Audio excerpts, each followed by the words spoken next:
How to deal with people in a healthy way. कभी कभी हमें लोगों को इंस्पायर करना पड़ता है या फीडबैक देना होता है, एनकरेज करना होता है, मोटिवेट करना होता है, गाइड करना होता है। तो भला कैसे करें, क्योंकि कोई व्यक्ति चाहता नहीं कि हमारा मार्गदर्शन किया जाए, because I am so perfect. How dare you correct me, give me feedback, inspire me, educate me. So how to deal with people in a healthy way. So वैसे तो बहुत सारे सूत्राज हैं किस तरह से लोगों से हमें डील करना चाहिए, पर आज कुछ विशेष बातों के ऊपर हम चर्चा करेंगे। और इसी संदर्भ में एक बहुत ही अच्छा श्लोक आता है श्रीमद् भगवद गीता के अंदर, चैप्टर 3 वर्स नंबर 26। ये श्लोक इस प्रकार से है, न बुद्धि भेदम जनयेत अज्ञानाम कर्म संगिनाम जोशयेत सर्वकर्माणि विद्वान युक्तः समाचरन्। तो इसकी ट्रांसलेशन इस तरह से है, so as not to disrupt the minds of the ignorant men attached to the fruitive results of prescribed duties. A learned person should not induce them to stop work. Rather, by working in the spirit of devotion, he should engage them in all sorts of activities for the gradual development in devotional consciousness. तो यहां पर आ रहा है किस प्रकार से भगवान श्री कृष्ण अर्जुन को एड्रेस कर रहे हैं। He is educating अर्जुन कि किस प्रकार से हमें लोगों को डिस्टर्ब नहीं करना चाहिए, लेकिन उनको ग्रेजुअली अपलिफ्ट करना चाहिए। और खुद भगवान श्री कृष्ण भी अर्जुन के साथ ऐसे ही डील कर रहे हैं। थ्रू आउट भगवद गीता भगवान श्री कृष्ण अर्जुन की इग्नोरेंस को, उसकी अज्ञानता को, उसके मिसकंसेप्शंस को दूर कर रहे हैं, लेकिन साथ साथ में उसको एनकरेज भी कर रहे हैं उसके दूसरे नाम पुकार करके। फॉर एग्जाम्पल महाबाहो, वो माइटी आर्म्ड अर्जुना, या जिसकी भुजाओं में बहुत ताकत है, तो इसलिए अर्जुन का नाम है महाबाहो। और साथ ही हे कुंती पुत्रम, हे कौन्तेयम, you are a glorious son of mother Kunti who is such an exalted spiritual personality. So correction भी चल रही है, लेकिन साथ साथ में पैम्परिंग भी चल रही है।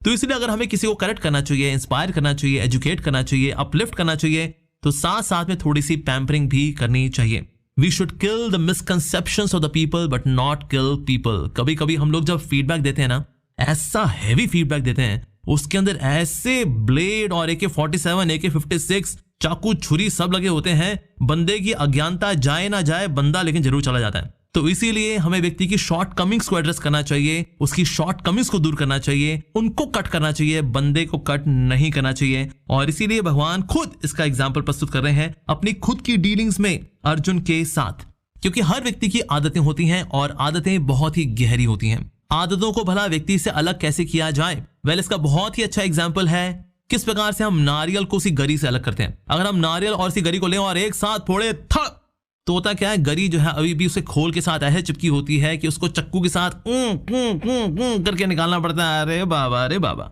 लेकिन जो किचन में उस्ताद होती हैं लेडीज, वो जानती हैं किस प्रकार से गरी को अलग करना है उसके बाहर के खोल के साथ। तो क्या करते हैं, पहले उसको ठक ठक ठक ठक ठक ठक ठक ठक ठक ठक ठक ठक ठक ठक ठक ठक ठक ठक ठक, सीधे नहीं तोड़ते, धीरे धीरे धीरे धीरे धीरे धीरे धीरे धीरे ठक ठक ठक ठक ठक ठक ठक ठक ठक ठक ठक ठक ठक ठक ठक। तो इस वजह से होता क्या है, उसका बाहर का जो खोल है वो उसी गरी से अलग हो जाता है, और फिर जब उसको तोड़ा जाता है तो गरी उसके बाहर के खोल से अलग हो जाती है। इसी प्रकार से अगर बाहर हम देखते हैं कि ऐसे लोग हैं जो कि अपनी आदतों से बहुत ही मजबूर हैं, लेकिन हम चाहते हैं कि उनको हम फीडबैक दें, करेक्शन दें, तो इसके लिए बहुत जरूरी है कि हम उनको ग्रेजुअली अपलिफ्ट करें। फीडबैक दिया जाना चाहिए तो एक सैंडविच के फॉर्म में दिया जाना चाहिए। तो ये सैंडविच इस तरह से है, पहले है ग्लोरीफाई, फिर है क्लैरिफाई, यानी कि जो बात आपको फीडबैक देनी है वो दीजिए, एंड देन अगेन ग्लोरीफाई। अंत भला तो सब भला, मधुरम समाप्येत। So that phase when we are correcting someone, we should be very conscious that we should be giving the feedback in a sandwich way, because standards are for inspiration.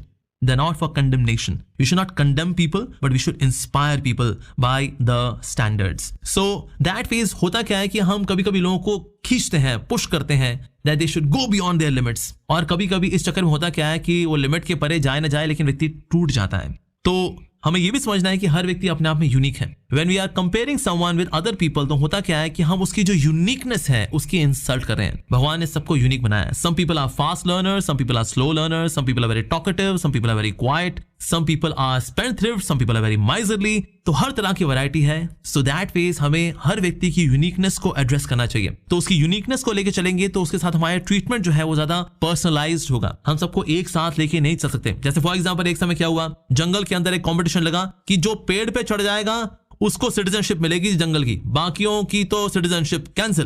तो इसमें पक्षियों ने कहा अरे हम तो उड़ करके पहुंच जाएंगे, बहुत ही आसान है।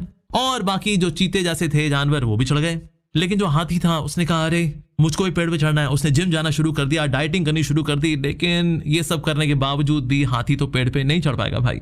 सो हर व्यक्ति की अपनी यूनिकनेस है. अगर हम एक कॉमन स्टैंडर्ड के साथ सबको लेके चलेंगे देन दैट इज इम्प्रैक्टिकल. हर व्यक्ति की यूनिकनेस को जानते हुए उसके अनुसार अगर हम डीलिंग करते हैं then the person can be encouraged. Otherwise people sometimes they just give up. So we should break their bad habits, but we should not break people. We should cut their misconceptions, but we should not cut people. We should work on them. Why? Because anything which is more gradual is more substantial. इस संसार में ऐसे कोई प्यार होता है ना, love at first sight, पर साथ में डिवोर्स एट फर्स्ट फाइट भी हो जाता है, because it was love at first sight. तो इसीलिए जो चीज ग्रेजुअल होगी उसमें जान होती है. सो अगर हम चाहते हैं लोगों में चेंज भी आए, we should inspire change gradually. So think big but start small. That's the lesson for today from Srimad Bhagavad Gita.